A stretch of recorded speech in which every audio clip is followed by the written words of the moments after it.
CGTN Roundtable live here from the Bund in Shanghai. We've been bringing you live streams from the second China International Import Expo all week, as well as roundtable discussions on China's relations with Africa and ASEAN countries. Today, the CIIE is wrapping up, so we will take a look back at this year's expo and also talk a little bit about China's trade relations with the US. So without further ado, let me introduce my guests. Immediately to my left is Professor Huang Renwei. You are the Executive Dean of the Fudan Institute of Belt and Road and Global Governance, right? Welcome. And Mr. Tony Wu, your partner and General Manager for China of BorderX Labs, a California-based cross-border e-commerce company, right? Welcome to you both. Thank you for joining us. So we just got some statistics, some results of this year's CIIE. So apparently intended deals were struck worth $71.13 billion US. That's up 23% compared to last year. So we can already say it's been a success, right? Yeah, very nice. It is great success, and all over the world, the companies, the politicians, the journalists, and many Chinese consumers are eager. They are eager to be there to see all the new commerce, new commodity goods, how the trade is growing faster than last year. So what does it mean? There were also more countries, more exhibitors, more companies came here. I have some additional numbers. The exhibition area was bigger than last year. It was 360,000 square meters. 3,800 enterprises were here from 181 countries and regions. That's a big hike from last year. 7,000 domestic and foreign buyers, 500,000 visitors, 391 new products launched. So what does it mean that so many people are coming here to the CIIE? It's only the second year they're having it.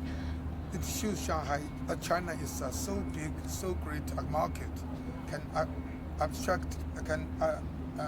attract all the producers and the commodities to China. And as I know, we have more than 300 million middle class levels consumers, and it is only 1/4 of our population. So the potential is huge, and all the companies and the countries in the world believe without China market, without real growth of their business. Tony, you were at the CIIE this year. You were also there last year. Could you tell us a little bit about your experience? What was it like for you? Okay, so I really think this time it's getting bigger. One side is the scale is getting bigger. We know there's more enterprises coming. For example, our company is from US. Last year, kind of a lot of US companies kind of hesitating. They are watching. But this year, we see much more confidence about the session. Second, the bigger is for the benefits, for the policy. President Xi announced that there's 5 upcoming measures that can benefit more import for high quality products from overseas to China. So that's why we see it's a huge potential for the Chinese market. What was the highlight for you? We see a lot of lifestyle products that gives us a lot of hints about what we should pursue. Because our company is a cross-border e-commerce platform. So we try to introduce the high-quality lifestyle from Western countries to Chinese consumers. Next year, we will have the Winter Olympics in Beijing. So we watch 2022, actually. Oh, okay. In a few years. Sure. Thank you. But we start to get more for the outdoors. For more of the sports. So that will give a lot of trending products, trending lifestyle to the consumers in China. And what about you? You were also there the first time this year? I because time is so limited, I just watched one part of these 4 buildings, and this part was the so-called red part. Red part means more country exhibitions and more bigger companies. 2 parts, and I find those American huge corporations like Facebook, like CIIE, and many Japanese companies, they all show their best parts in the exhibition. And all the country, their Asian countries are the largest number, and also many Europe and Latin American companies, countries. So I feel it's very colorful. Sometimes in the country exhibitions, more culture than commodities. Yeah. You see, they just show their culture. I think there was also a lot of tourism trying to attract people to their country. Some of them were doing business. A lot of them were also just trying to attract tourists, people to come there, because Chinese tourists are also, like you were saying, there's a growing middle class here, but that also means a lot of people who have the money to travel. Every year, Chinese population goes out of China, more than 200 million every year. And it's going to keep growing, I'm sure, as the middle class keeps growing. So it's very interesting. You brought up U.S. companies. I believe U.S. companies covered the biggest area of any country at the CIIE this year. At the same time, we've been talking for the last 2 years about trade tensions between the U.S. and China. So what is still attracting then U.S. companies to come here? Yes, I believe all the exhibitions can be divided into 3 parts. First part is high-tech and heavy equipment. Second part are the luxury goods and consuming goods. And the third part are natural resources and agriculture products. These 3 parts. And the ordinary people mostly interested in the second part. You see, luxury goods and consuming and food and customs. But for the Chinese companies are more interested in the high-tech and heavy equipment. And the American companies is good at this part, and the last part, the agricultural good. So American companies, these 2, top and the lower level. And the European companies more in the middle, you see. So this is American company, I think they try to catch up the growth of China market. They don't want to lose this opportunity.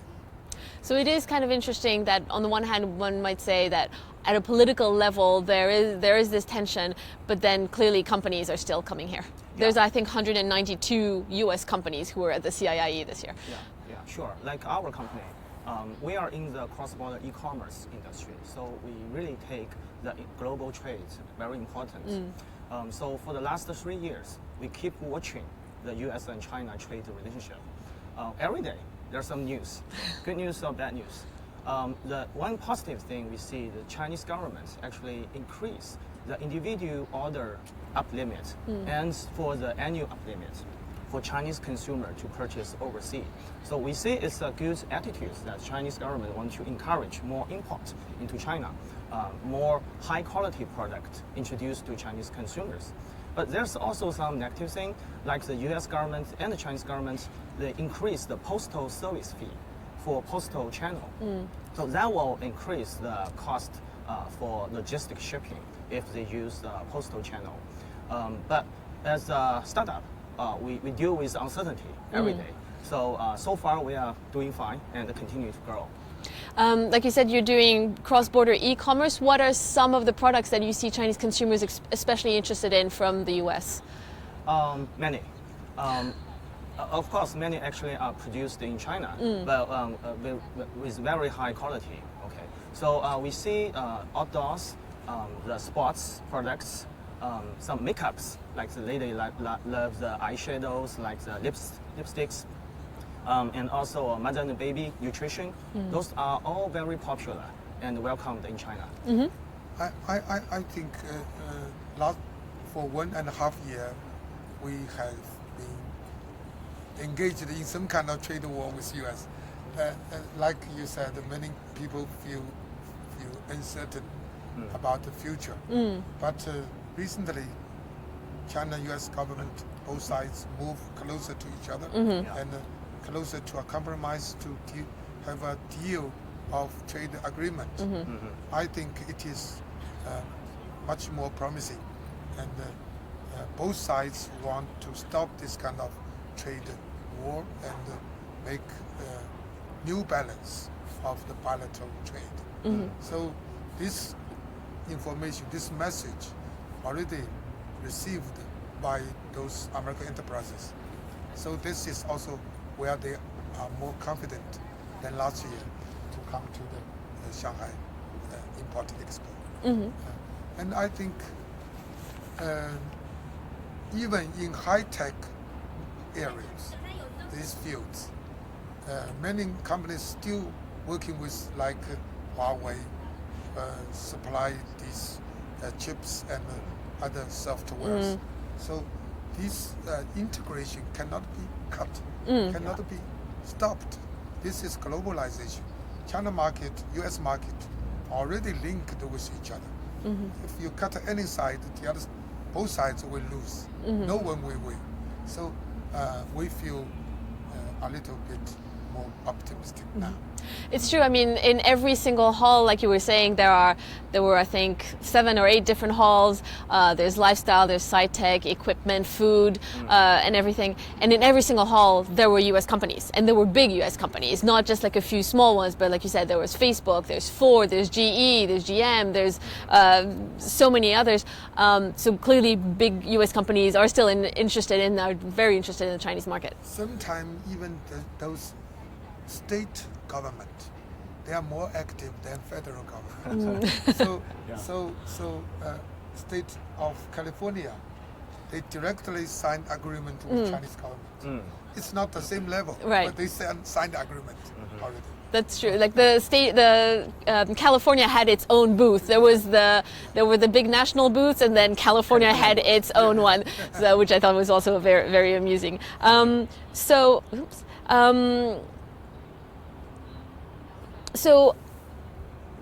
yes, what are, as much as the tensions now seem to be slowly resolving, a lot of other countries in the past few months, a lot of other companies have sort of seen a gap for themselves to do business with China.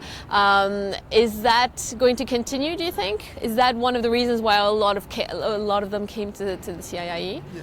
Yes, you see, why China now put export and import at the same level? Because only if China can import more, then other countries can have their capability to import China goods more. If only China export and no import to China, other countries cannot buy more Chinese goods. Right. So we now more actively, more positively to import from others, then give others this kind of capability to import to China. But at the same time, over the last few months, imports have fallen. Chinese imports have actually fallen a little bit. So can events like CIIE, are they going to change things? Yeah, I think more than 1,000 billion trade deal can be reached by this expo. So it's much higher than last year. You were talking to also potential contacts, potential business partners. What was their reaction? Were you talking to Chinese partners, foreign partners? Both. Okay. Yeah. And what, if I may ask, what was the outcome, or like what was the reception? How did they see the potential partnership? It's very fruitful. First, actually, we talked with some brands. They would like to get into China, but due to the cultural difference, they feel a little bit unsure about how they can grow in China. But we have some talk.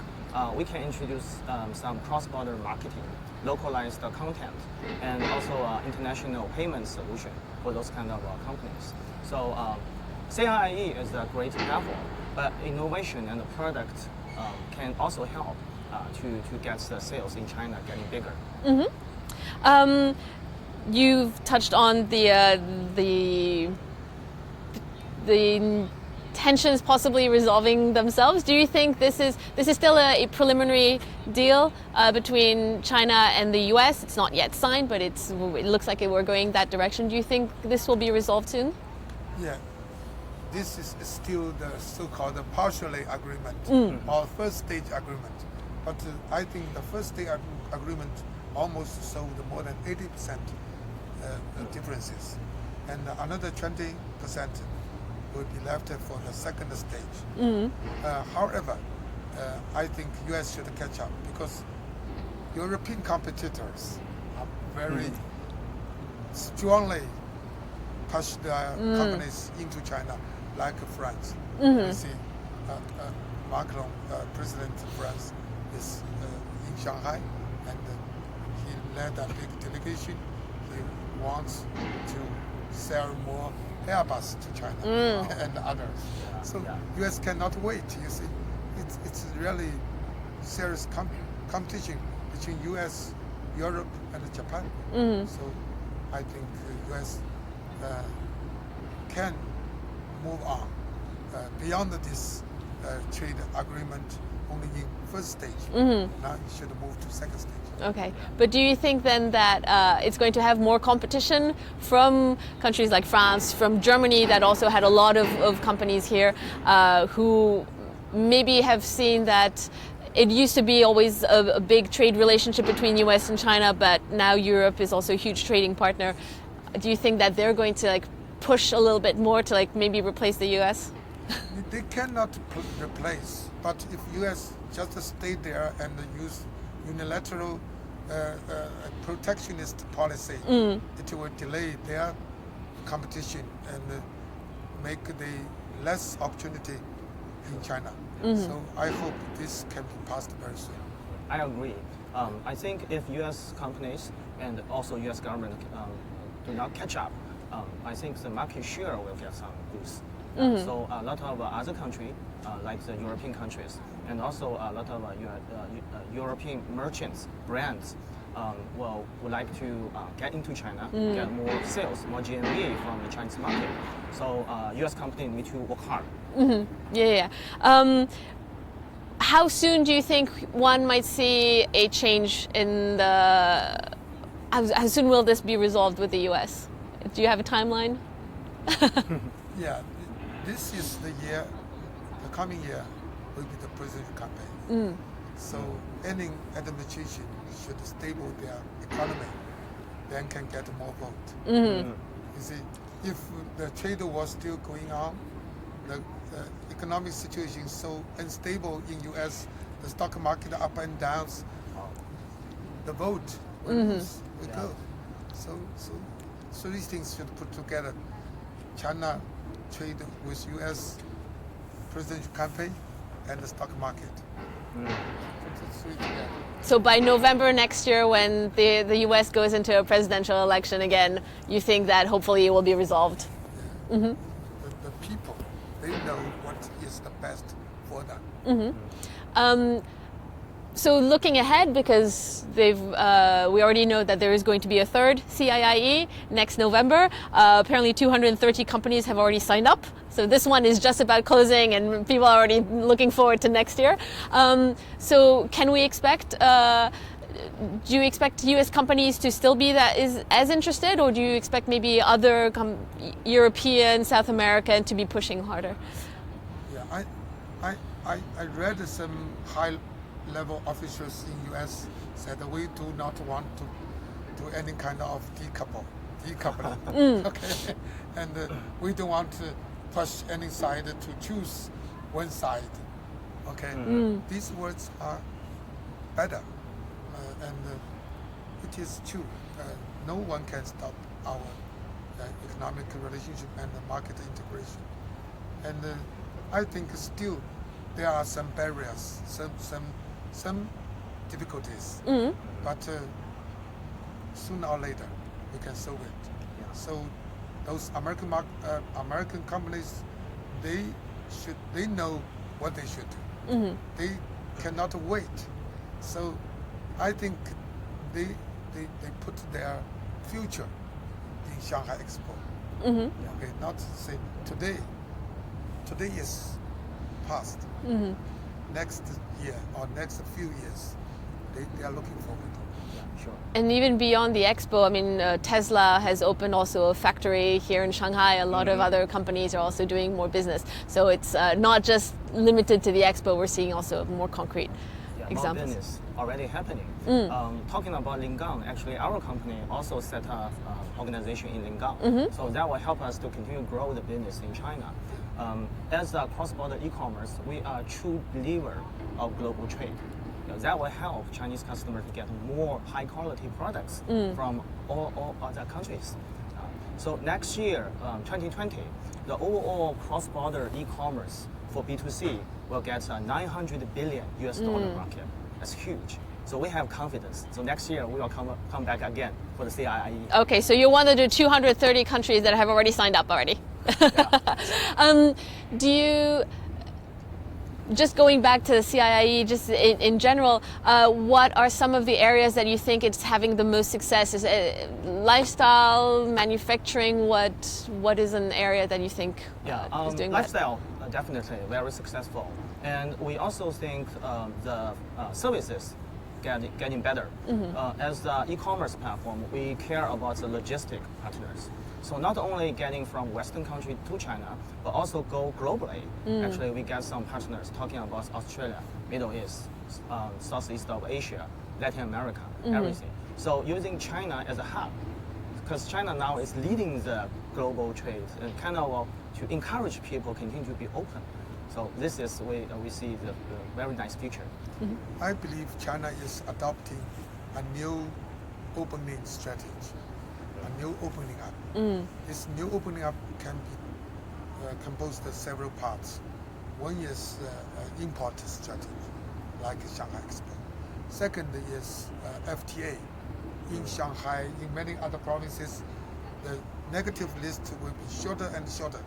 So this is our institutional building in China. And the third is our enterprises and business going out, like Belt and Road. So these three parts put together, a new opening, not like an older one. Older one, just our products go out, capital go in, only two-way. Now it's much more bigger, and the space is not only one level, several levels. So it is, I think, the new opening strategy will give all the parts in the world some kind of opportunity. Like you said, Southeast Asia, Australia, New Zealand. I visited New Zealand, I visited Thailand, Vietnam, and Bangladesh. They all believe Belt and Road will give them great chance. So I think not only Shanghai Expo, and also you said Lingang, that is FTA Shanghai, and Belt and Road. We put these together.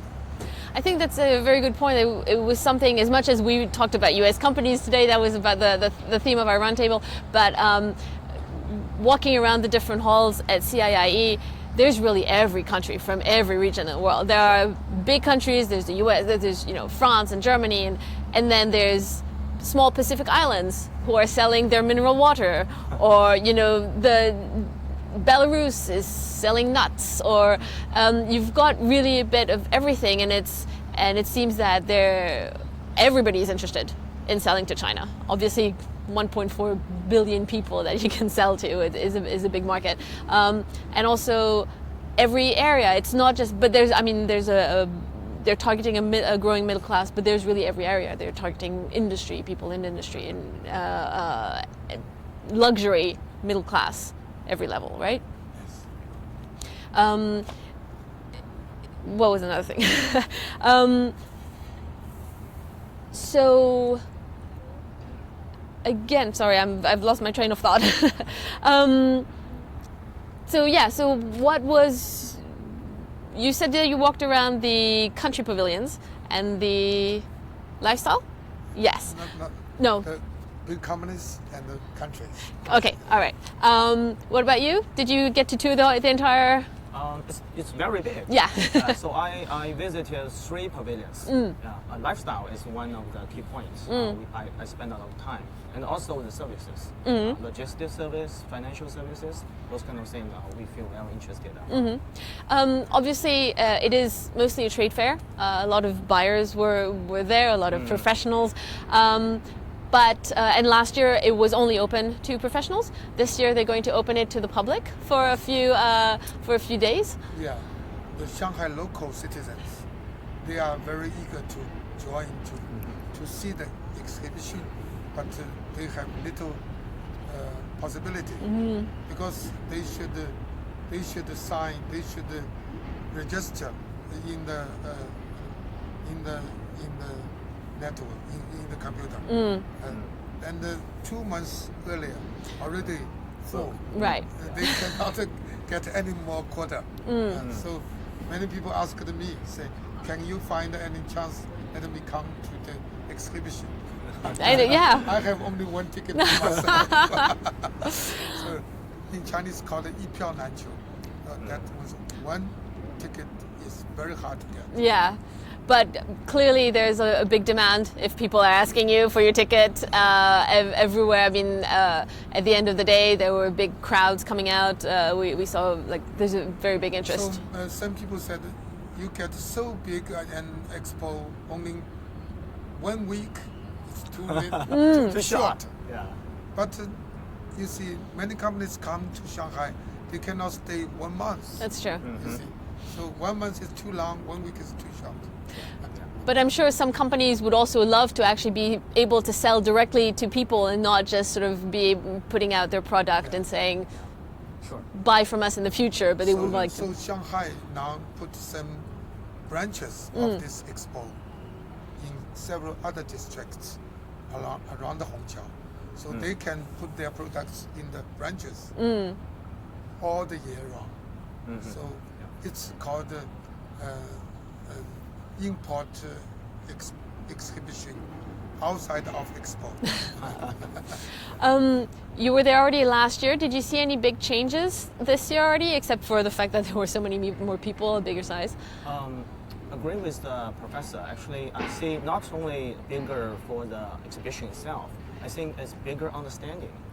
I see more arts, more cultural thing happen this time. People not only crowded for the food pavilion, but also for lifestyle. It's very crowded, many visitors. So this is, I think, is more promising for the CIIE. And then looking ahead, next year, what would you both like to see? Any changes, anything that you would like to see continue, but other things that you would like to see different maybe? I think high tech will be bigger. Heavy equipments will be bigger. Why? Next year, I think trade agreement between China and U.S. will almost completed. And American companies will come much more.